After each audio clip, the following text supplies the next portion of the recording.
What's going on, bottom line viewers? It's Mitch back here, back with Kevil to break down the Seattle Seahawks 2019 NFL draft class. We're going to give you our grade for their draft as well as our analysis on what we thought about their picks, if they got value or not, and look at their team, their depth chart heading into the 2019 season.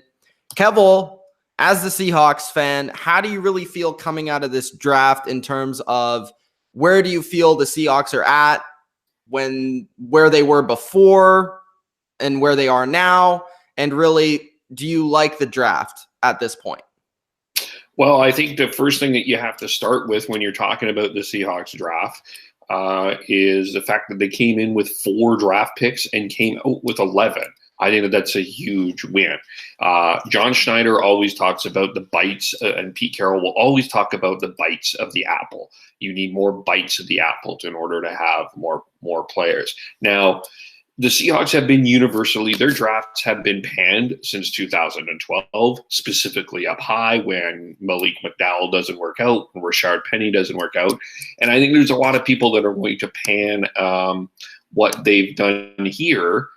In terms of their picks, I think that there's a lot of people going to say that LJ Collier was a guy that they could have gotten in the second round, but they also look at what they look at is they don't look just necessarily in the first round. They look at the draft in terms of their ways. Something that's really interesting is that 7 playoff teams moved out of the first round. They moved their pick down to get more picks. The Rams did not actually pick in the first day. So there's a lot of teams moving out of the first round so they can get lower round picks to get low because it's easier to get that second contract. So they're thinking a little bit more long term. So in terms of just, we'll just quickly go through here. LJ Collier, they are really high on. They think he plays with power, he plays with anger. They see a lot of Michael Bennett in him. Other thing, a couple of the other pick, Marquise Blair is a guy that they have some really high expectations on. They're not comparing him to Cam Chancellor, but they see this guy as a physical presence in the strong safety spot. So they're pretty excited about him. DK Metcalf is a guy that a lot of people are going to be talking about. Some will feel that this is a really good value, but I think the one caution is he doesn't run a lot of other routes other than the deep road. So that's one of the reasons why he slipped. But he's a big guy. He fits well. Cody Barton is a guy, Winningham, the defense in Utah is, I know Pac-12 isn't considered great football, Mitch, but isn't the best college football. But Cody Barton comes from a really good defensive system, and like Marquise Grant from Utah. And one of the other things that I think people have to also remember is the Seahawks were the 6th worst team on kickoff returns in terms of special teams. They were atrocious last year, and that was something that they really wanted to address in this draft. And they think guys like Cody Barton and another guy a little bit later here, Ben Burkiven, I think helps out in terms of, and Ugochu Amadi, the defensive back, I think they feel helps that. A really good value pick, Phil Haynes, they think is going to be a monster starter. He's going to build up to 300 pounds, fits what the Seahawks want to do on the offensive line. And also going through all of these picks, Gary Jennings is a guy that they run some very similar routes to what they run in Seattle. So he will fit, runs up the middle.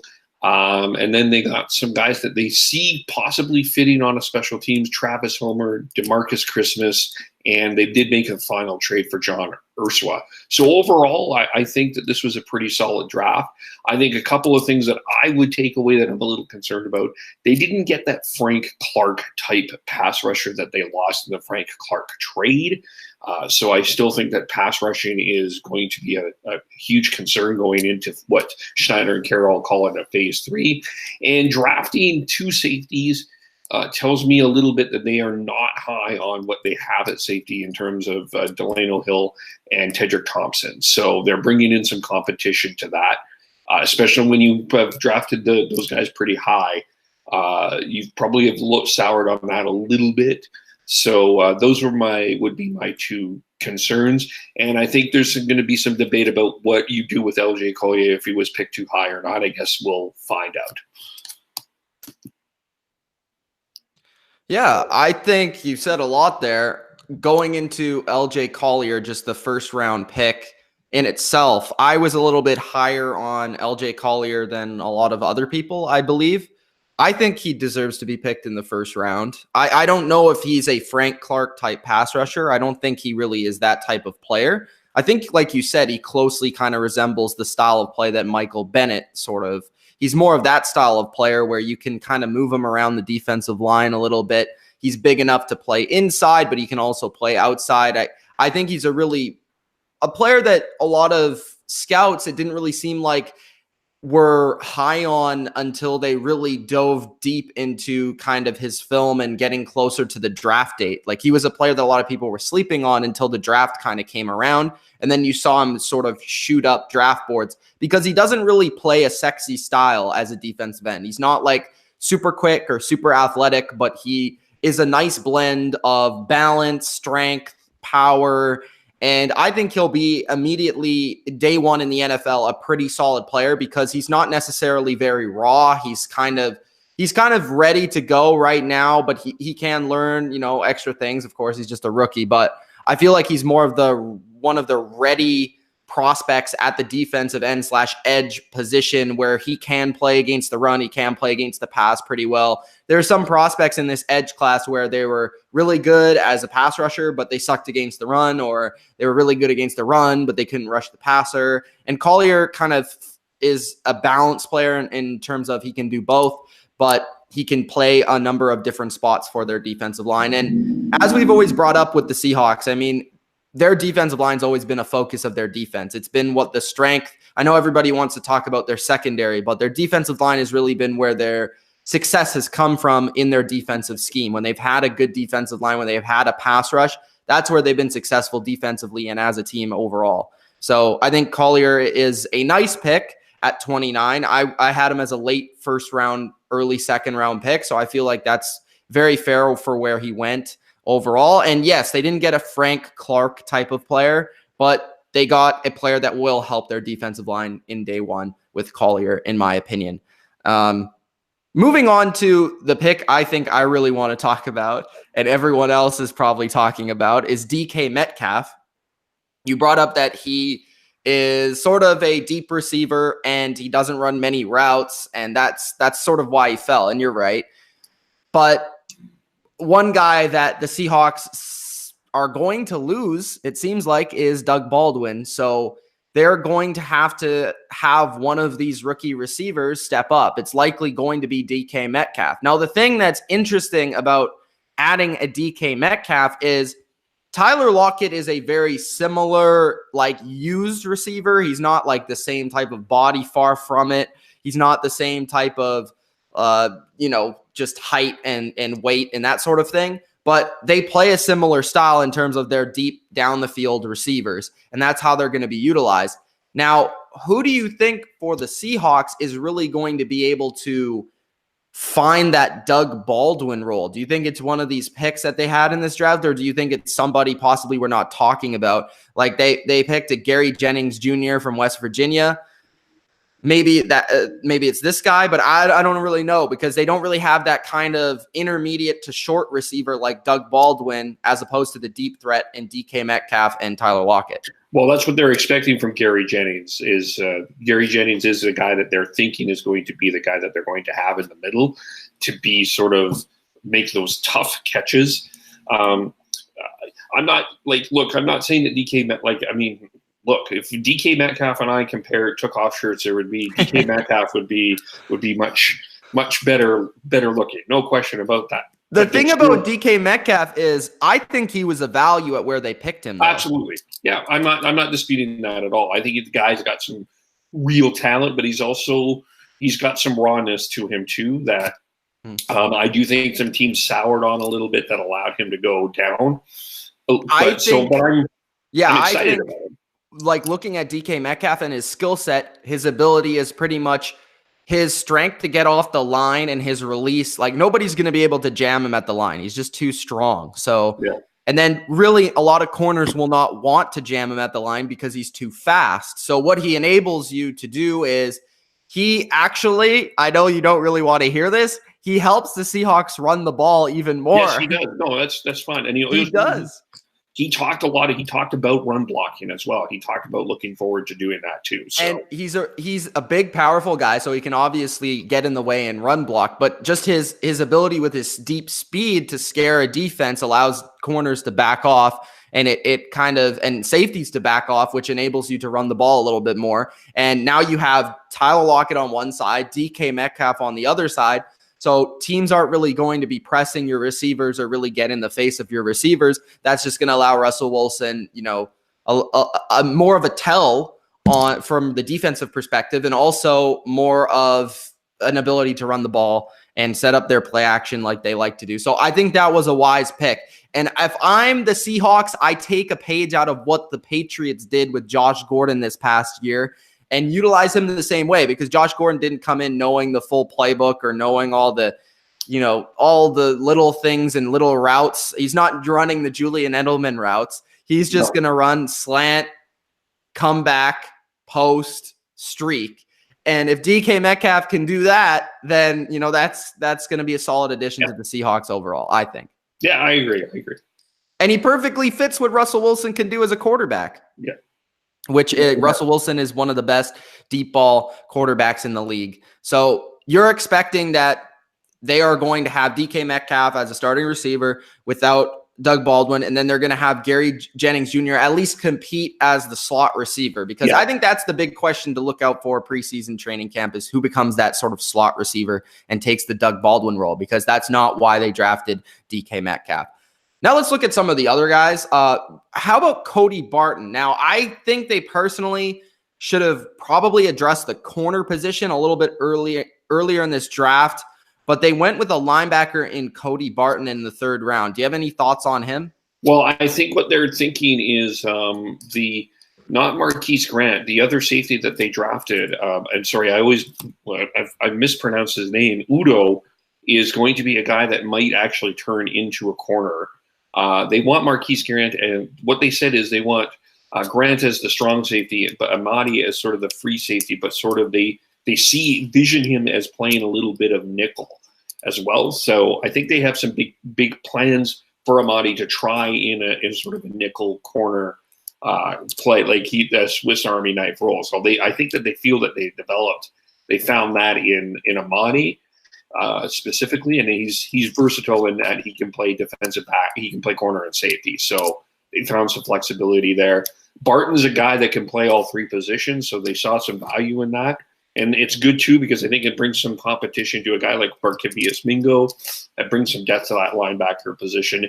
They are as good as they are old in the linebacker position as well. So they do need to. I think they needed to get younger there for sure. Yeah, I'm interested to see what type of jump in the 2nd year Shaquem Griffin makes.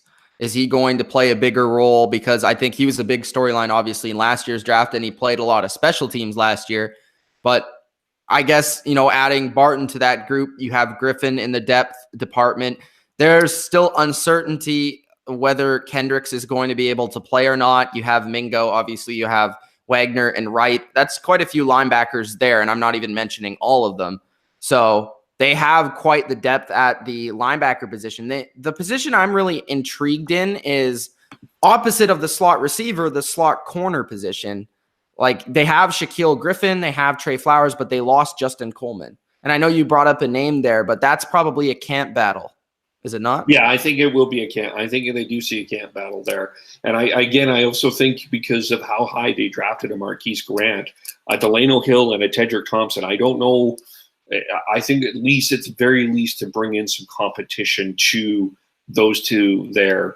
I don't think that they're as high on them as they would like to be. And I think that's why you draft a guy like Marquise Grant. Do you think that Marquise Blair will be immediate starter, or do you think he'll be more of a rotation guy? The way Pete talked, it sounded like he was really high on him, that I think he's the favorite going into camp, but I do think that there's going to be a competition. All right. Offensively, I think, yes, they addressed the wide receiver position, but I think a lot of Seahawks fans are still concerned about their offensive line. Are you shocked that they didn't address their offensive line in any way in this draft? Well, what did they? I think that Phil Haynes is a guy, or Phil Haynes. I keep pronouncing and mispronouncing these names here. I think the guy that they got is a guy that they're Phil Haynes. You're right, fourth round. round. Phil Haynes. Okay. Phil Haynes is a guy that I think they see in the future here, of a guy that can play all four positions. I think the thing that is, to me, I think the thing that is coming clear in offensive line is you do need that guy that can play 3 or 4 different positions, because they're only dressing 7 of them right now. So would I have liked them to address the offensive line a little bit more in the draft? Probably, but I do think they may bring one more guy in in what they're calling phase 3 to bring in for a little bit of competition. I still think they're high on Ethan Poshik, but I mean, I think they saw wide receiver as a more of an urgent concern than offensive line. Whether that's right or not, that was what John Schneider and Pete Carroll saw. Fair enough. So last question here, just going over their draft. I think, though, another fascinating camp battle is going to be their running back position, because they have Chris Carson, they have Rashad Penny, who was a first-round pick last year, McKissick, Procise, Scarborough. Now they add another running back to that mix. How many running backs do you think they're going to carry? How many running backs do you think is going to make this team? And do you think Homer has any chance of making it? I think you go Carson. I think it's Carson, Penny, and I'm kind of leaning towards Bo Scarborough. CJ Procise is never healthy, so I don't think he's I think they like the talent that CJ Procise provides, but he can never get on the field. So that's a guy they could look at making a trade, but he hasn't been healthy. J.D. McKissick could be a guy that they use in a more of a receiver role. I don't see him as a running back, not truly. I see him more of a receiver. So I'm kind of thinking that it's going to be Carson, Penny, McKissick, and Scarborough being the 4 running backs. And I think that depending on the game and depending on the opponent, they'll always have 3, but it'll depend on who's playing who. All right, Kev. Scarborough playing against the Rams, for example, more than a J.D. McKissick. All right, Kev. So if you had to give this draft a grade for the Seahawks, what would you give it? I'm going to give it a B-ish, a B. I think coming in with 4, coming out with 11, I think is a good thing. I think drafting, my concerns are they didn't quite address the pass rushing as much as they needed to, but that's okay. They did address wide receiver, and the fact that they had to draft a couple of safeties higher than they needed, I think there's a bit more concern on that secondary, but I would give it a B. Yeah, I think there's a lot of concerns still coming out of this draft in terms of like who's going to play, who's not going to play at the wide receiver position, because of the Doug Baldwin situation, but glad they did get that value pick in DK Metcalf. I think that was a great pick for them. Phil Haynes should help out with the versatility as well as a backup along the offensive line and potentially take place of Mike Iupati as he gets a little bit older, probably only a 1-year contract for him. LJ Collier, I said it before, I'll say it again. I liked that pick. Otherwise, Marquise Blair, I feel like might have been a little bit of a reach, but he does kind of fit what they wanted to do and what they want as a strong safety, sort of that more of that Cam Chancellor mold. And he could play free safety or strong safety. And it'll be interesting to see. I think the Seahawks, more than any team I've discussed so far, they have a lot of camp battles with a lot of kind of unknown on their roster. And I don't know if that's a good thing or a bad thing. Sometimes it can be good. Sometimes it can be bad. I think Pete likes that. I think he likes that competition. He wants people to be battling. He wants that to happen. He thinks that that's a better way to address camp. So I think for that, in that sense, that's a good thing. Now, I think the question for me isn't necessarily who wins the camp battle. Is that camp battle the guy that's winning that camp battle? Are they still a Super Bowl team? That's the next question. And I think they're not yet. Yeah, I would have to give this draft probably a B as well. I would have liked to have seen them. They addressed the wide receiver position. They added at least one offensive lineman. Like you said, I would have liked to seen possibly a higher pick, another high pick address the defensive line. It's kind of tough because they had a number of needs that were kind of under the radar going into this draft, like receiver, like safety. They could have potentially picked a corner as well, but we'll see how it develops. Obviously, this is just right after the draft, but I would have liked to have seen them at least address that defensive line one more time, a little bit higher in the draft to help out with the Frank Clark situation and also help out with the Jerron Reed situation as he's injured and trying to come back from injury. So, all right, B for the Seattle Seahawks in the 2019 NFL Draft. Let us know in the comment section. Are we right? Are we wrong? Did you hate this draft? Did you love this draft? Gronk, spike the like button if you haven't already. Subscribe to The Bottom Line View. It's Mitch, Kevil. We'll see you next vid. Peace out.